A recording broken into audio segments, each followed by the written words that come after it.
Oh, nice.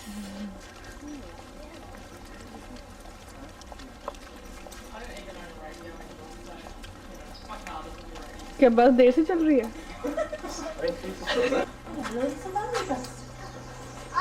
Just again. Can you get a bigger wheel than that one?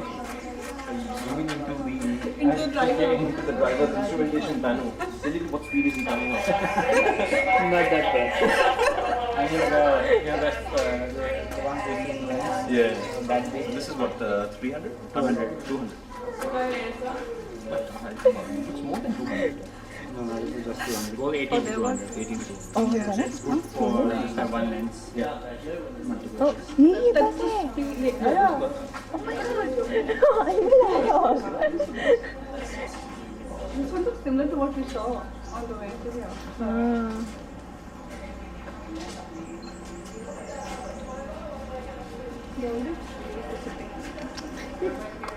Yeah, I think they finished their trip.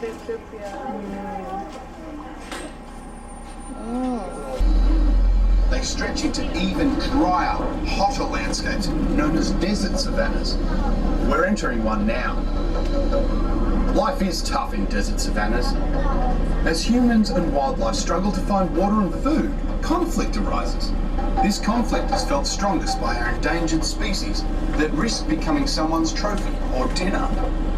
But here at Werribiee, the zoo is helping them fight their way back from extinction.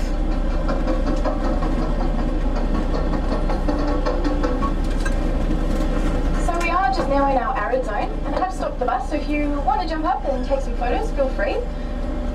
So you will be able to see, if you look out to our right hand side, we've got some pretty large buffalo looking animals out there. So these are the North American bison. So their name is pretty indicative, they come from North America. These guys are pretty massive, they're very similar to a buffalo, the bison. You might also notice if you look closely that, particularly the one up the back, they're starting to look a little bit shaggy. So these guys have been a little bit slow in shedding their winter coat. What they'll do is as summer comes in, they will shed quite a bit of their fur. And they'll rub up against trees and they'll roll on the ground to get rid of this fur, and it will come off in really big, thick clumps. So we are helping this species out here at Werribiee. We do have a bit of a breeding program for them at the moment. They're classified on the conservation list as near threatened or of least concern. Now, the classification of least concern can sometimes be a little bit deceptive. They are actually still classified as quite critically endangered. This is mostly because of their habitat. A lot of human encroachment onto their habitat. But they're also hunted for their heads, part of trophy hunting, for their heads and their horns. So some of the work that we're doing, in addition to breeding programs, is we're trying to get some education programs running as well to try and stop the hunting of them in the wild. Oryx. So they're a medium-sized antelope species. So you can see they've got really beautiful colouring. They're very pale fur with also a bit of a caramelly colour around their neck. Now these animals are incredibly well adapted to desert conditions. They have originated from several different continents. They've been found through Egypt and also throughout a lot of the arid zones across the world. And these guys have got quite a few mechanisms to help them cope with the heat. So their pale fur helps to reflect the sunlight. We've also got a cluster of the Mongolian wild horse, a small private collection of about 30 individuals. So zoos all around the world went into overdrive, and we took these 30 individuals into several European zoos, and really intensive breeding programs were established. Unfortunately, there were only about 13 viable breeders within that small group of 30. So all of the Mongolian wild horses that you'll see in the world today have originated from just 13 individuals. So we're incredibly lucky to have them. And once again, you will notice that both the males and the females have those beautiful curled horns. So they have the horns that are curled, so that when they're fighting, when they butt horns together, those little grooves, those little curves will hook into the other animal's horns, and they can fight for sort of strength. It's like a dominance test by butting heads together.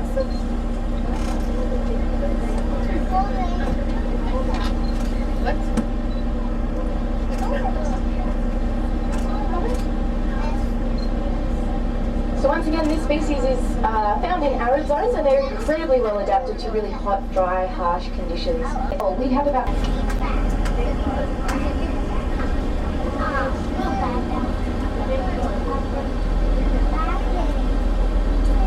And you might have noticed our resident crocodile just out there to the left-hand side. His mouth is Don't get too worried, he's looking a little stiff at the moment. And he also seems to be covered in bird poo, so he's not real, just in case you can't tell. We don't really want a real crocodile here, it'd be having a... So that's spelled K-U-D-U, the kudu. And they are quite a large antelope species. They're not the largest antelope species in the world, but they are getting up there. So I'll just come around the corner so we can all have a look. And then I'll stop the bus if you want to grab some photos. Beautiful long fur, which also secretes a bit of an oily or mucousy type liquid from their skin, and it coats their fur, and that's to help keep them waterproof because they do spend a lot of time in the water. But it also acts as another deterrent for predators. So it's probably pretty good that we're actually at this distance away from the waterbuck because they are really smelly, like really, really smelly. They smell a bit like petrol. That's because of this oily, mucousy type liquid that they secrete from their skin, that you will let it go because it tastes really bad.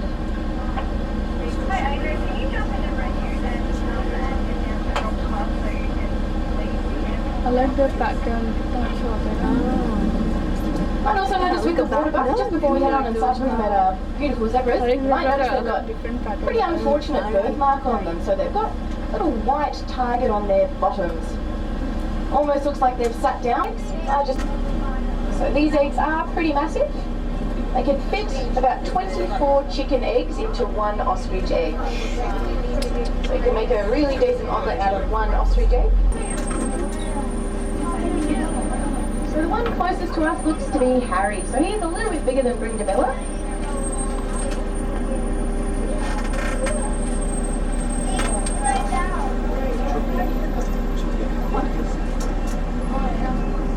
I'll just come through a tiny bit more and then I'll stop. Feel free to jump up and take some photos. It's gone in, yeah. Okay. Hopefully you can all get it. Look like I've put their heads under the water. So what I've got here is I've actually got some hippo calls. Sometimes when we play some of the hippo calls, Oh, it's gone in. they stick their heads up and get quite interested. So I'll just see if I can find some and we'll see what we can get.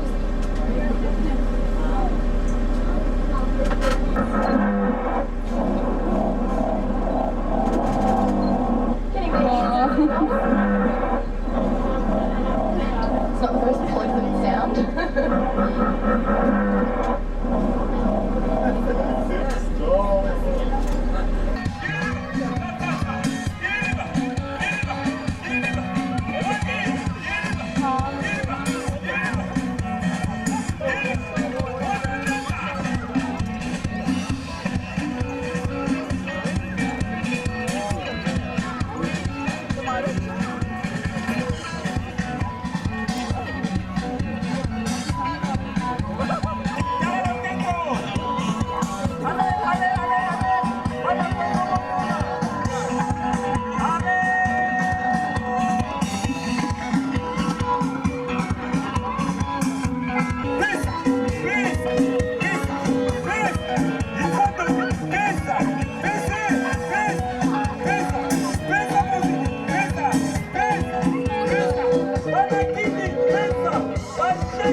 Okay, I'll take 10 frames. You guys just walk.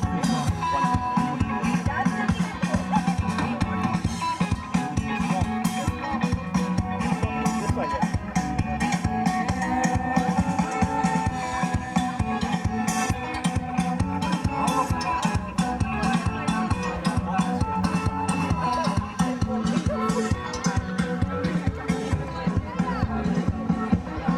ये तो खराब ही आ रहा है।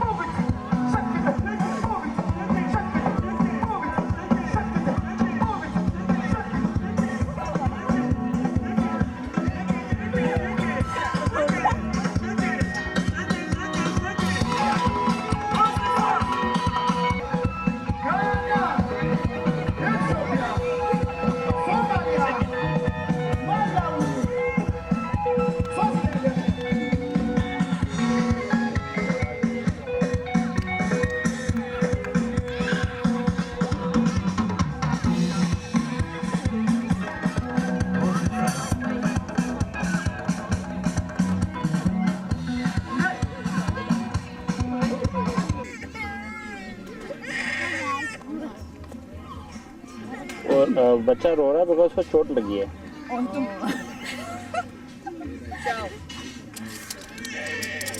अच्छा कहाँ चोट लगी है? वहाँ पे पैर में पैर में लगी है। बैंडेड लेके आया था लड़का उसका बाप। फिर अभी उसको लगा रहा है। हाँ बेचारा। तो हमारा ओरिजिनल असर्शन स्टिल स्टैंड्स।